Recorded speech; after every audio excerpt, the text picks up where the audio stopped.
I'm so excited because today I get to talk about NASCAR for the first time in 3 years. The Daytona 500 is NASCAR's biggest race of the season, and as opposed to other sports, it's at the beginning of the year. So it's kind of like if the UEFA Super Cup had the same amount of attention as the Champions League final. But Maxwell, you may ask, what makes this race so special? It's literally just the same shaped track as many others on the schedule, and they're just turning left. Blah, blah, blah. I don't want to hear this from any Parade 1 fans. The Daytona 500 is unique, especially nowadays, because quite literally anyone can win this race.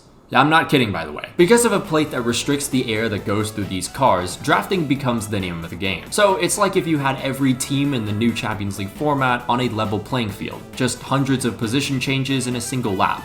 It's exhilarating as hell. Oh yeah, also, because the cars are so close together in a giant pack, one small mistake can easily cause a chain reaction and see like half the field wreck. And if the racing itself isn't entertaining to you, I promise seeing cars turn into Boeing 737s definitely will. Now before we go into the next segment, which is basically just introducing a bunch of drivers that will be in this race, I do need to tell you guys that today, because I'm pretty sure this video will be uploaded on the Sunday, that today, at noon Eastern Standard Time, 5 p.m. GMT, is the Daytona 500 watch-along stream on my Twitch. That's right, I made this whole video just so more people would care about this event and tune into the Twitch. Business, baby. But you don't want to miss this out. It's going to be a fun time. We're just going to be chilling in the chat, watching the race, and I'll also have some guests, like Zealand. And I also ordered a 12-pack of beers, so it's going to be a good time.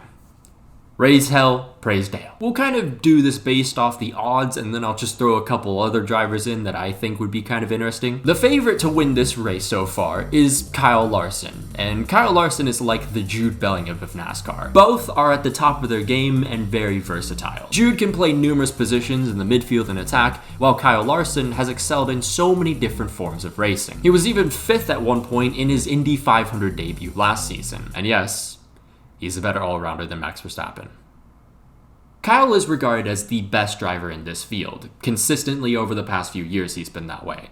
But he's never won the Daytona 500. Ryan Blaney, Olivier Giroud. I only say that because these are two great-looking guys. One-time NASCAR champion Ryan Blaney is one of the best superspeedway specialists in the whole series, but has never won the 500 either. So I guess him at the 500 is like Arsenal in the Premier League. Chase Elliott is like if Tony Pulis's West Brom had Real Madrid's fans. This guy has won Most Popular Driver of the Year like 7 times now, and most of it is because his father won it the most of any other driver. Because take his father out of the picture, and don't get me wrong, he's one of the most talented drivers in the entire field, Sandpaper has more of a personality than him. Anyways, Chase Elliott is a one-time champion of this series, kind of a Mickey Mouse trophy, but he's never won the 500. But if he does, maybe we'll see emotion out of him. No. Joey Logano.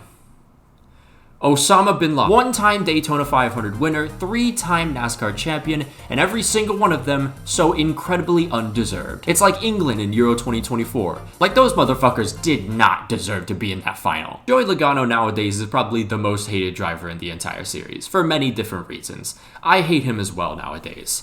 But check out this mousepad that I have.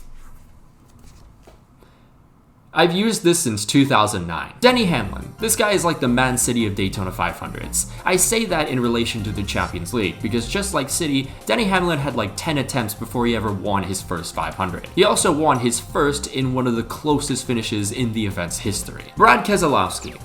Tottenham Hotspur. He is considered one of the best superspeedway racers, but when he's in the lead, he makes the dumbest decisions and ruins the race for himself and everyone else. By far the most Spursy NASCAR driver out there. Kyle Busch. Quite easily PSG in the Champions League. In 19 attempts, Kyle Busch's best finish in this race is 2nd. He also has led the most laps in the Daytona 500 without winning it. And while he settled down a bit, during the entirety of the 2010s, Kyle was by far the most polarizing figure in the entire sport. Oh, y'all are so loving.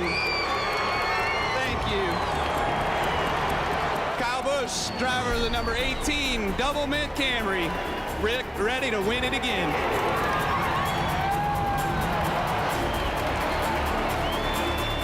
Brad Keselowski, driver of the Penske Racing Dodge. Kyle Busch is an ass. You either loved this guy or you wanted him sent to the depths of hell. It's not just because he's won a lot. he was just a massive asshole. William Byron, reigning Daytona 500 champion. His rise in terms of NASCAR standards has been pretty quick. In football standards, the quickest rise has been Erling Haaland, so we'll just go with that. Christopher Bell. Along with being a top NASCAR driver, Bell is a master in the dirt races. Very versatile, basically. So, in this case, we'll just make him Trent Alexander-Arnold. Alex Bowman. The early stages of his career saw him driving for a couple low-budget teams. He then had the opportunity to drive in a better car as a replacement driver for someone who got injured. He took full advantage of the ride, impressed a ton, and would drive in that same car full-time about a year later. While he hasn't won a championship, I would say this is kind of similar to Jamie Vardy's story. Vardy had very humble beginnings, climbed up the ranks, pounced on every opportunity, and never looked back. Also, this is my favorite driver, mainly because he's just kind of got like an awkward humor to him. So I guess now you know who to either support or whose downfall to prey on. I think you guys are gonna pick the latter. Ross Chastain has a very similar story to Alex's, but I feel weird just using Jamie Vardy as an example twice. So I'll base this off his racing style. Ross Chastain is fearless and also extremely aggressive. Diego Costa. Bubba Wallace. Marcus Rashford. Both have been vocal about social issues in the past, and of course, as a result, most of their haters are people who don't even watch the sport. Do watch out for Bubba though. As of late, he's been a strong contender to win this race. He even won one of the duels, which is basically kind of like our preseason for the Daytona 500. Ty Gibbs. Not often do you hear a NASCAR driver compare himself to Jesus. Memphis Depay. Ego of Zlatan, but not the abilities. Noah Gragson. Luis Suarez 2011. Corey LaJoie. Anthony, if he wasn't a twat. Jimmy Johnson is arguably one of the GOATs of this entire sport, not even just NASCAR, but motorsport in general. And he's also a two-time Daytona 500 winner. But after retiring and coming back part-time in 2023, Celtics Shaq, Nets Garnett, Barcelona Aguero, Real Madrid Hazard, Man United Casemiro, Al Hilal Neymar, Austin Dillon. I fucking hate this guy with all my heart. I hate this guy more than white supremacists hate minorities. This guy is the peak of nepotism. You know, it's already bad when you unretire Dale's number 3. It's even worse when you give it to Silverspoon just because his grandpappy owns the team. Like, he's not even good. This guy just wastes a spot every weekend. And yeah, he has wins, but it's by pure fucking luck. There was one time he won a race because he somehow avoided this massive crash where only 7 cars escaped unscathed. Like, Austin Dillon's existence is the reason I don't believe in God. God would not allow such bullshit. This motherfucker is so unbelievably untalented that last year he deliberately wrecked 2 drivers on the final lap to win a race. I remember when Drive to Survive was popping off for F1, you know what we had? Austin Dillon's Life in the Fast Lane, baby. I fucking hate this motherfucker. And also, fuck his grandpappy and his shitty fucking wine. This entire team hasn't done shit. Their entire legacy is ridden off the coattails of Dale, and they have the audacity to insult his name doing it. Liquidate already, please. Austin Dillon is RB Leipzig. I have nothing else to say. Let's move on to the next driver. Carson Hocevar. I don't really have a football comparison. He's just kind of a chill guy. He also completely skipped the 2nd division of the NASCAR series, so he went from the 3rd division all the way up to the top series. So that's pretty impressive. And finally, we'll end with one-time Daytona 500 winner, Michael McDowell. Before I say anything about him, I want to show you guys what happened to him during a qualification session in 2008. Whoa, guys, whoa. Oh, no. Oh, my gosh. McDowell is proving to age like a fine wine. I mean, he won the Daytona 500 only a few years ago.